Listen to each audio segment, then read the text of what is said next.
morning, Eddie. Firstly, what is the latest situation with Chris Wood and a proposed move to Nottingham Forest? Yeah, I think Chris is having a medical with Nottingham Forest probably as we speak. So yeah, that's the situation. He's been an important player for you over the last 12 months, and even this season he's played in all but one of your Premier League matches. So what are the determining factors in allowing him to leave? Yeah, he's been a huge player for us. I mean, I have to say he's been outstanding in every way, because I think when we signed him, we were in a very difficult league position. He played a huge part on the pitch to transform the team, or help transform the team. And then this season he's been excellent both on and off the pitch in terms of his leadership and positivity, and when he's not played. So can't underestimate the role he's played. It was a difficult decision because you have to take into account the player and his wishes, but also I think it's a very good deal financially for the football club. And a player going out will create a space in your 25-man squad. Are you planning to replace him with another forward? We're hopefully planning to replace him. Certainly from my side, there was no thought of letting a player go and not replacing, because I think that would leave us dangerously short of players. But there's no guarantees, so that's the position we're in. Moving on, there was some concern over the injury to Bruno Guimarães last weekend. How is he? He's okay. He was devastated to come off the pitch. He felt, I probably think he felt at the time that he had serious damage to his ankle. Hopefully the scan did come back with positive news. I say hopefully because until the player's back, you never quite know. But the scan was positive. So yeah, hopefully it's not a long-term injury. Do you have any clearer idea of the timescale? No, I don't. As we speak, we're just hoping it's not long-term. He's made good progress this week, so we'll see. Before I ask you about Crystal Palace, you've got a number of players who are playing really well at the moment, but just how good has Sean Longstaff been for you over recent weeks and months? Yeah, Sean's been excellent. He really has. Does a lot of work, a lot of tireless work for the team in every phase, really. I think we ask a lot of our midfield players physically, especially the wide ones, and Sean's played that role on the right-hand side, but he's played it very intelligently. As I say, physically very good, tireless with his energy, defensively very good, and I think improving all aspects of his game. So I think there's goals in him as well. I think that those will hopefully come in the future. But to this point, I think he's been a vital cog in our team. From a coaching point of view, how much satisfaction do you take from seeing that growth in a player who a year ago was in and out of the team and probably had an uncertain future because his contract was coming to an end? Yeah, I think when you go back to where Sean was a year ago, I think there was probably a lot of uncertainty attached to his future. I don't think he himself quite knew. I think he's Newcastle through and through and was desperate to be here, but wanted to feel probably valued and wanted to see a path for his future career. Where was he going to play? How many times was he going to play? You can never give those guarantees to any player, but what I did see was someone that was very committed and I believe could have an important part in our future. So getting the contract sorted for him, I think, was a really big thing, and I think probably that show of faith and trust helped him then feel closer in the group. And then this season he just hasn't looked back. But I got to say his attitude to his training and to his work has never changed from minute one to now. And Crystal Palace, they secured a late draw with Manchester United the other day. What are you expecting from them this weekend? Very good team. I think the two games we've had against them have been very tight. Although we probably had the better chances in the first game, the league game, which we didn't take. It was still a tight game, and the Carabao Cup game could have gone either way. So now we travel to their ground, and that's always a tough place to go. It will be a good atmosphere. We obviously go there in good form, but we don't underestimate the challenge. Patrick's a very good manager, and they've got some very dangerous players. Thanks, Eddie. Pleasure. Eddie, how difficult will it be to replace Chris Wood with just 11 days of the window to go? Yeah, I don't think we'll necessarily replace Chris with another Chris, if that makes sense. His type of player, I don't necessarily think is in the market. And his unique skills that he has, I think we needed at this time last year. He was a focal point for us. He enabled us to play a way that I thought took the pressure off the players at that time. He brought other players into play and made them look better. So we're not necessarily looking for that type of player in the market, but we'll see what we can do with, as you say, 11 days to go. It's not long, but it's got to be the right player. And I think that's always so important in any transfer deal that we look to do. So I suppose you've been saying for weeks now that we need to be ready should something happen. Something has happened unexpectedly like that. Are you ready? Are you ready to go? Are you making inroads with potential arrivals? Yeah, we would have targets that we would pursue for sure, and we'll wait and see how those go. I think it's important not just to have one. So we do have a pool of players that we like, and let's see how we go.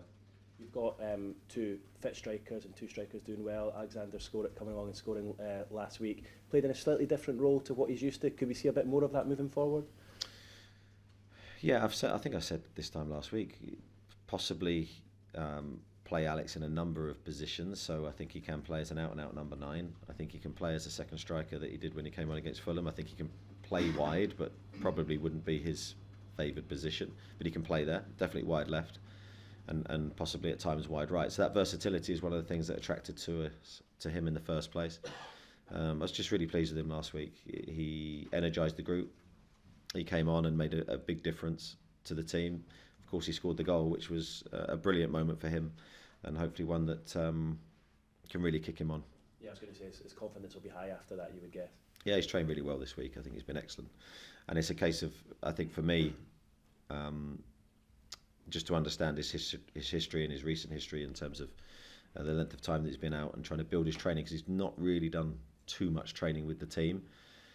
With the amount of games that we've had fragmented training sessions, so it's been really good this week to get some good work into him. Just finally, just going back to Chris, just one more question. He obviously did so well for you last year that you've alluded to helping you stay up, etc. I suppose the club have helped him as well. He's 31 years old, and Forest will probably want him to do for them exactly what he did for you last season. Yeah, I think just from Chris's own perspective, obviously everyone has a different view on things. He now gets the security of an extra year in his contract, so I think he has been brilliant, and even the last couple of days he's just been the ultimate professional, so I can't speak highly enough of him. Thanks, Eddie. Cheers. Morning, Eddie. I was watching the Fulham game back the other day. Really noticed the little things about the game. Necessarily Joe Linton listening into their tactics. I think Dan Burn threw a second ball on at some stage. How pleased are you with how savvy, how streetwise your team is becoming this season? I'm not sure on any of those things. You've obviously watched the game in a different way to I did.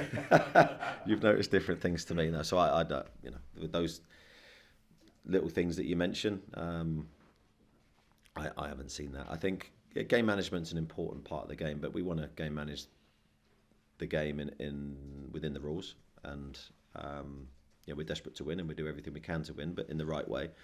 We pride ourselves on conducting ourselves in a good way.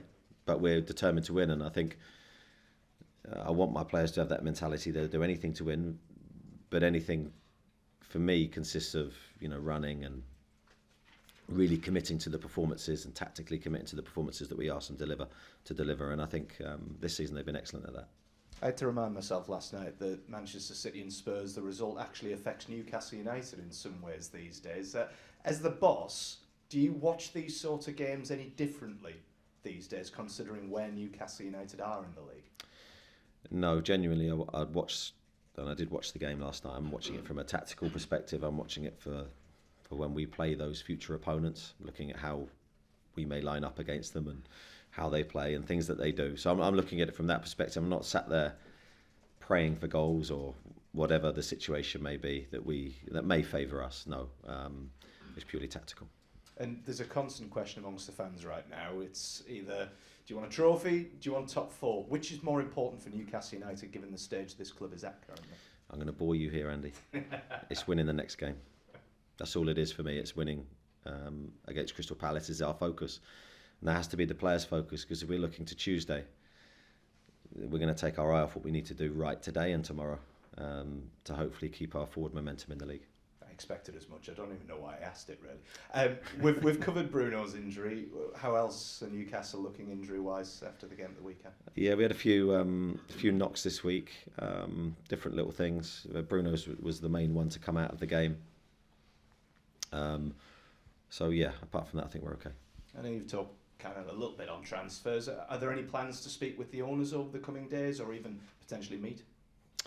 Meeting, I'm not sure on that. I think that speaking, definitely. We're always in communication about various things, not just transfers. But I think communication at this time of year is key to make sure we're all aligned. Just finally, a couple of 0-0 draws. You've mentioned how tight it's been with Crystal Palace this season. As the campaign's progressed, how much better do you believe this Newcastle United side is now today, and better equipped to break teams down in the manner that maybe you couldn't do earlier on this season? I think we're trying to improve all aspects of our game. So I think that goes without saying. I think we have improved. If you look at the team from the start of the season to now, I think we are a better team. In the certain aspect that you're talking about, I think will be a constant area that we'll need to improve. But you need different things for different games. So Fulham, required probably the substitutions, and the substitutes made a big difference, all of them. And that was a great way to win a game. But this game might require something else. It's just finding what we need at that certain moment. Thanks. Thank you. Morning, Eddie. Morning. You wanted to get another striker over the line. Ideally, you've got 10 or 11 days. How anxious a time is it, particularly this January transfer window for a manager? I think it's a difficult one because you're preparing for games. But of course, then your focus has to go to the transfer window because it's such an important aspect of the job. So you're trying to juggle those two important things, the game and what's happening outside of it. And you obviously have a team of people to help you with that. And we're trying to make sure we've got all our bases covered and we're ready to act when we need to. And with the greatest respect to Callum, obviously he has had bad luck with injuries, so I suppose that's possibly an extra factor. Yeah, as I said, the last thing we wanted to do, or I wanted to do, is leave ourselves light of players. That's in our current position, still in the Carabao Cup and still got half of the season to go. It's an important time, so we need a strong squad for what's to come. With the cup run, I suppose the business end of the season seems for Newcastle to have started a little bit earlier than usual. What about the pressure at the top end of the table? Does it differ from the pressure when you're in a relegation? It is different, but it's very similar. I would say it's what you crave. I think as a when you're in football, you crave games that mean something, that impact people. And having a lot riding on a game, whether it's top or the bottom, is such an amazing feeling. I know obviously after the game you want to come out on top, you want to achieve your objective. But I think the feelings that go with it, as I say, are very similar.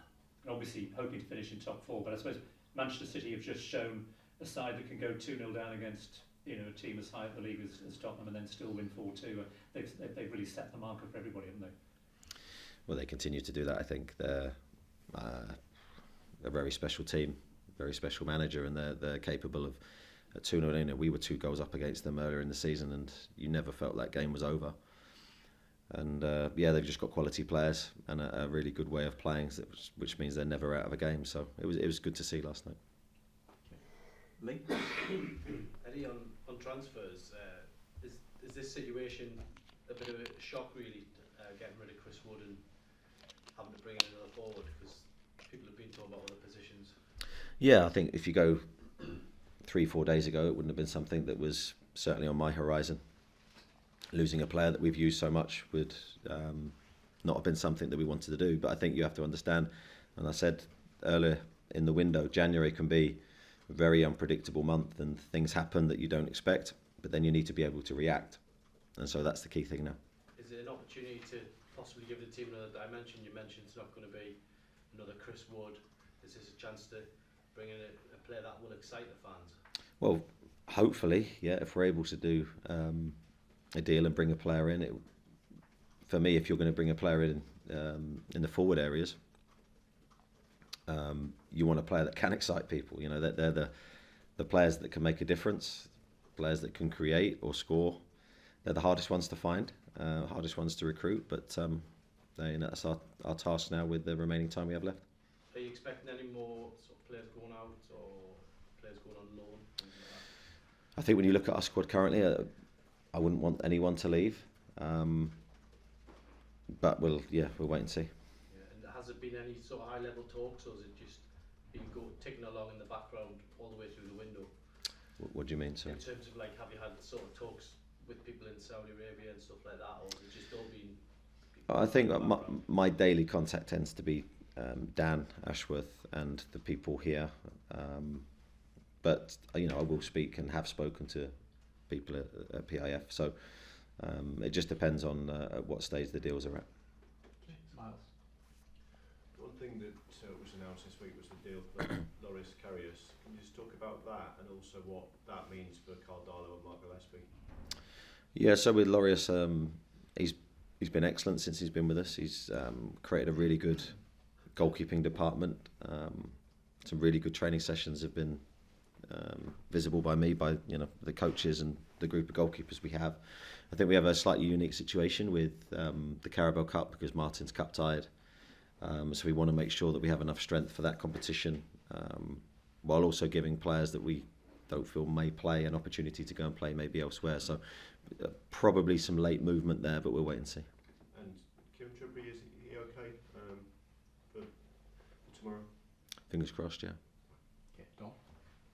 Eddie, you talked about Chris there and how you're looking for a different player this year to what you got last year. Is that kind of a sign of how you've progressed as a team over the last 12 months? Yeah, possibly a sign of where we are in terms of the team and how the team's developed in that period. That's not to say that a target man type centre forward is not attractive to me, because they are. I've usually had within my disposal and within a squad a target man type. Chris was certainly that, and he was excellent at it. But Alex is a presence. He's 6'3". Callum's a presence. He's 6'1". So those two players can still be a physical presence in the box and bring that physicality that Chris could have done and did. But the team certainly has evolved in that time. I think we have changed several of our patterns and our way of working and what we do. So that's probably why we're looking for a different type now. And Bruno's scan results this week, does that kind of give you any clarity on whether you're likely to, whether you still want to bring in a midfielder before the end of the month? Well, it's a forever moving thing, as I said. So Bruno's scan was positive. We're not quite sure when he's going to be back, but he's making good progress. But we'll have a constant eye on that situation and that position on the pitch. Certainly, again, it's an area we're quite light. And just one last one. The free kick against Man United, Elise's free kick in midweek. When you go into a game and they've got a player like that can do that, do you have a word and say, don't be giving away any silly free kicks in those areas and give him the opportunity? Yeah, certainly it'd be something we would discuss. We would also discuss how we would defend those situations. So everything is covered. I think I've gone into games where I've really emphasised that point, and then we've given away more free kicks than any other game. So sometimes the more you talk about something, sometimes the worse it can be. But I think it's just about having good defensive habits and not being reckless in those positions. Because certainly it was a great free kick. Thanks, Jordan. Just on Chris Wood, how has he reacted to the move? Because we spoke to him in Saudi Arabia and he seemed very keen to stay at the football club. Chris has been excellent, no problems. We've spoken, communicated regularly. I think it was something he wanted to pursue because of the length of contract that he was being offered at Nottingham Forest, and I could understand his position, so there's no issues there. And would you have sanctioned his departure if you weren't confident of bringing in someone to replace him, or another option that can be a bit different to what he is?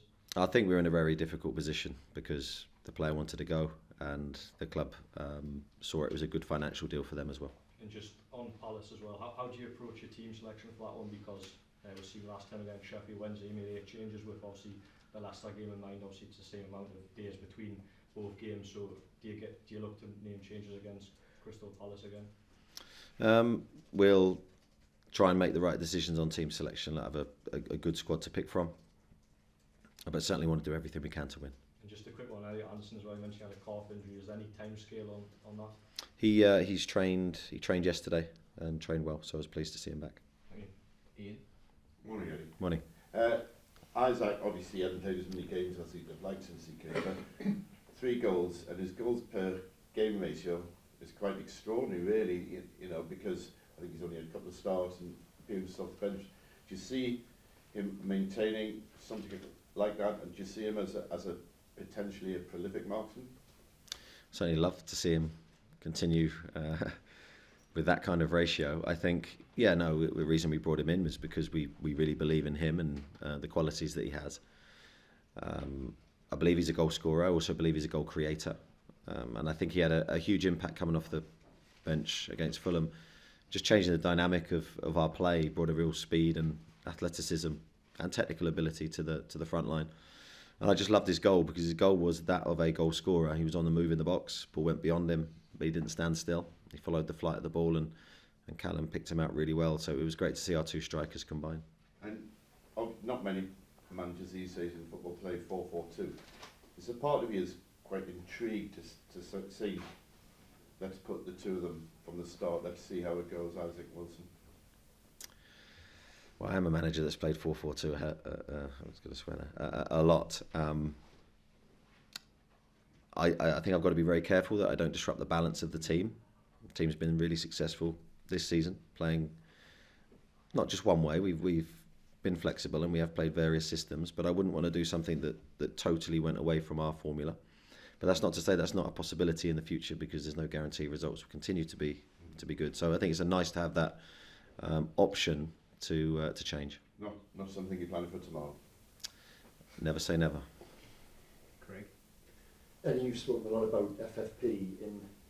Was it the financials of the deal that persuaded you to go along with Chris leaving the club? Because you made it clear, 3 or 4 days ago, it wouldn't have been something on your radar, or was it the whole package? You're happy to go along with it? Well, I think financially, it's, I'm not sat here with a financial head on. I'm sat here with a football head on, trying to make the best decisions for the group and the squad that we have. So, but it's never one person's decision. We come together as a group and decide that. And certainly the financial situation was discussed internally. Yes. And is this an example? I think you and Dan have maybe said previously that January will be a month where if you can accelerate some summer business, and by that I mean you're not just going to go out and bring someone in to replace Chris like Chris at 12 months ago. Whoever comes in will be someone you probably had your eye on in the summer, who will be a high ticket type signing. Yeah, no, I think signing someone for the short term, so between now and the end of the season, it doesn't make sense, doesn't make financial sense, also doesn't make football sense.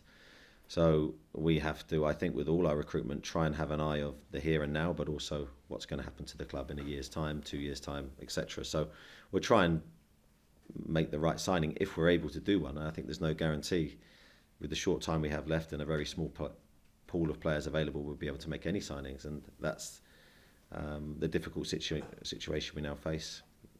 But certainly there will be an eye on the future and trying to get the right player in. I mean, if you can't, what then becomes an option? Do you retrain Joe Linton as a centre forward again? Or? Well, yeah, we do have players that can play there. So Joe would be one, Maxi would be another. And I think there's a couple of other players in our squad that could do it. It's certainly not ideal to do that. I think they have their own positions and their own strengths. Chris? Morning, Eddie. What's the prognosis on Matt Targett and John Joe Shelby? Well, initially I think 6 weeks was sort of the guideline, and it was a guideline because it's both injuries were not clear, as in that's going to be the time and they'll be back. So I think 6 weeks was a rough estimate. I think they're on track to make those at the moment, and so I'm not sure, I've lost track of time, but I'm not sure how far away they are. I think possibly 3 weeks to go on the respective recoveries. And so is that coming into your transfer plans, the fact that they may be back sooner rather than later? Does that mean you don't think you necessarily need to strengthen them maybe you would have done that longer term? Certainly have to consider them, if they're going to come back, and with any injury there's no guarantee they will come back in the time given, but certainly that's what's been given to me. So certainly with Matt coming back into left back would certainly strengthen that area of the team. And John Joe, yes, we would love to have a midfield player of his capabilities back and fit, and certainly makes a difference. So they have to come into our thinking. And just finally, in terms of, you've said there's no guarantee you'll get anyone, but you're obviously already looking at other positions before Chris went. Is there still a chance that you're looking for more than one position as well, though, before the end of the year? I think it depends on the availability, price, etc. So we are flexible, we are looking, we are active, and let's wait and see what happens. Kieran? Eddie, given that's the mid-season window, is Premier League experience important to bring in? Is that ideally what you'd like? I think ideally you want players that can play straight away. In our position, I think we've lost a player who played a lot of football for us, who was very reliable, stayed fit and contributed. To then bring a player in that we can't use straight away wouldn't make sense. So ideally, yes, we would bring in, not necessarily Premier League experience, but ready to play now would be important, yes. And of that small pool, is the one kind of thing they all have in common, they're all game changers? Is that how you describe what you're after? Yeah, it's a difficult tag. I think a very good player that can make the team and squad stronger would be what we're looking for, whether they're game changers or not. It depends on the position that they're playing. Okay, Martin? Is the sale of Chris Eddie a reminder that the club has to be both seller and buyer in the transfer market? Yeah, I think so. I think you're never just going to buy players all the time. You need to trade. It's part of a successful club, I think. Trying to get those decisions right, timing right, player right. So yeah, we will sell players throughout the period of time. We're never just going to buy, and I think it's important we do, but we do it well, hopefully.